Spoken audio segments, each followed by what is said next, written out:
ሰላም እንዴት ናችሁ? ሳቦን ገዝሽ ነኝ ከገዝሽ ቴኳንዶ ዩቲዩብ ቻናል። በጣም ብዙ ጊዜ አስተማሪ የሆኑ ቪዲዮዎችን በዩቲዩብ ላይ በብዛት ይጭናሉ ማለት ነው። ዛሬ ደግሞ የማሳያችሁ ከዚህ በፊት ቤዚክ ኪኮችን ሁሉንም ሰርቻለሁ። ዛሬ ደግሞ ፍሮንት ኪክ ወይም ደግሞ አብቻጊ ብለን በቴኳንዶ የምንጠራውን ኪክ እንዴት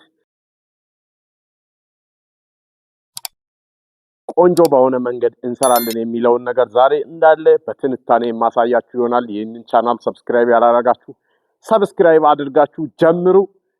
ወደ ስራው እንሂድ። መጀመሪያ ምንድነው ማፍታታት አለብን። ለአብቻጊ የሚጠቅመው ምን አይነት ስትሬች ማድረግ እንዳለብን በአጭሩ አሳያችኋለሁ። ያ ፍሮንት ስፕሊት ላይ ስላሳያችሁ ያንን ትሬኒንግ በደንብ ቢሰሩት ይመረጣል።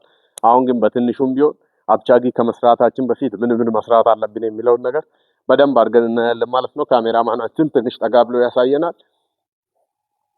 ገፋ እናረጋለን። አኩቢሶጊ ላይ ቆመን ማፍታታት መቻል አለባችሁ። ችግራችሁ ሰዎች እነዚህን ኤክሰርሳይሶች በደንብ ከሰራችሁ በቀላሉ ፍሮንት ኪክ ወይም ደግሞ አብቻጊ በደንብ መሰንዘር ትችላላችሁ ማለት ነው።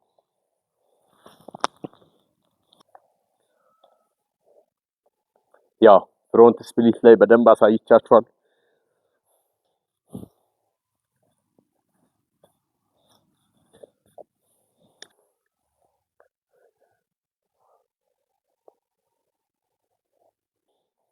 መወረድ አለበት።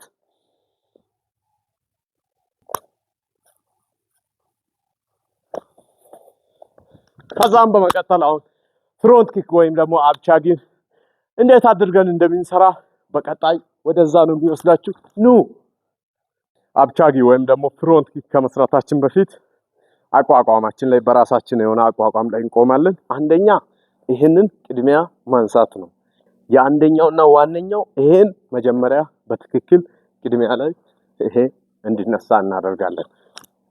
ስቴፕ 1 ወጠር በቃ ይሄኛው ከተነሳ በኋላ ነው ኪክ ማድረግ የምንችለው ማለት። ለምሳሌ እንዲህ የምናነሳበት ጊዜ አለ። ይሄ በጣም ኤክስ እና ሲተት ነው በጣም። ስለዚህ ምንድነው የምናደርገው? ቀጥታ ቅድሚያ ኪክ ከማድረጋችን በፊት የትኛውም ኪክ ስንሰነዝር ሳይድ ሊሆን ይችላል፣ ራውንድ ኪክ ሊሆን ይችላል። ስለዚህ ምንድነው የሚዳድረገው? ድማ ይሄ ይነሳል ማለት ነው። ይሄኛው ከተነሳ በኋላ ደግሞ ስቴፕ 2 ላይ ያለው ምንድነው? ይሄኛውን ፓርት በዚህ ፓርት ነው ማለት ነው የምንመታው። አሁን ካሜራማናችን ዙም አድርጎ ያሳያችኋል። አብቻጊ ስንሰራ በዚህኛው ፓርት ወይም ደግሞ ይሄኛውን እጥፍ አድርገን በዚህ በውስጠኛው ፓርት ነው ማለት ነው የምንመታው አብቻጊያችን። ስለዚህ 1 እናዘጋጃለን። ይሄው እጥፍ ዘርጋ እያለ ከዛ 1 ነበር ቅድም። ከዛ ሁለተኛ ላይ ምን ተዘጋጀ? ይሄኛውን ገልብጠን እንደምንመታ አስተካከልን ማለት ነው። ሶስተኛ ሁሉንም አንድ ላይ አድርገን ውጤቱ ላይ ወይም ደግሞ ወደ ሪዛልቱ ስንሄድ 1 2 ይገባል። 1 2 ይገባል። 1 2 ይገባል። እጥፍ ዘርጋ፣ እጥፍ ከዛ ወደ ውስጥ ማስገባት፣ እጥፍ ዘርጋ ከዛ ወደ ውስጥ ማስቀመጥ፣ እጥፍ ዘርጋ ከዛ ይታጠፋል፣ ይዘረጋል። በሚዘረጋበት ሰዓት ነው በነገራችን ላይ ኪኩ ጉዳት መሰንዘር ወይም ደግሞ ጥቃት መሰንዘር የሚችለው ማለት።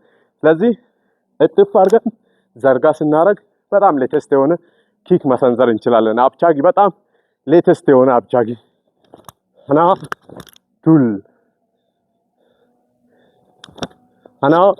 ቱል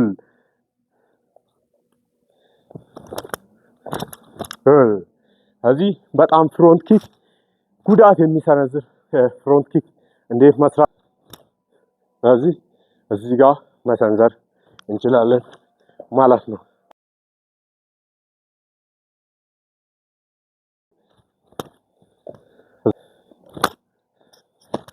ከዚህ አብቻጊ ይህንን ይመስላል ማለት ነው። አብቻጊ መስራት ለከበዳችሁ ሰዎች እጥፍ ዘርጋ በማድረግ ቅድም ያሳየዋቸውን ስትሬቺንጎች ወይም ደግሞ ወርክአውቶችን በመስራት አብቻጊ መሰንዘር ይቻላል ማለት ነው።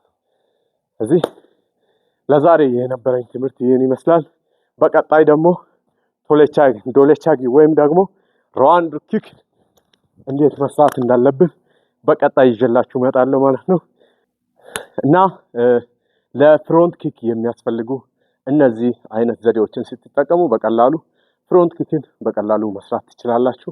እጥፍ ዘርጋ እያደረግን በፓወር መስራት እንችላለን ማለት ነው። በነገራችን ላይ በብዛት ፍሮንት ኪክን የምንጠቀመው በፋይት ጊዜ ያው ፊት ለፊት ላይ ብቻ ስናስቀምጥ ነው። ሌላ ጊዜ ስትሬት ፋይት ሊሆን ይችላል። ለምሳሌ ብሎክ ከጥቃት ራሳችንን በምንከላከልበት ጊዜ ፍሮንት ኪክ ወይም ደግሞ አብቻጊ በጣም ትልቅ ቫልዩ አለው። ስለዚህ ይህንን ቻናል ሰብስክራይብ ያላረጋችሁ ሰዎች ሰብስክራይብ አድርጉ።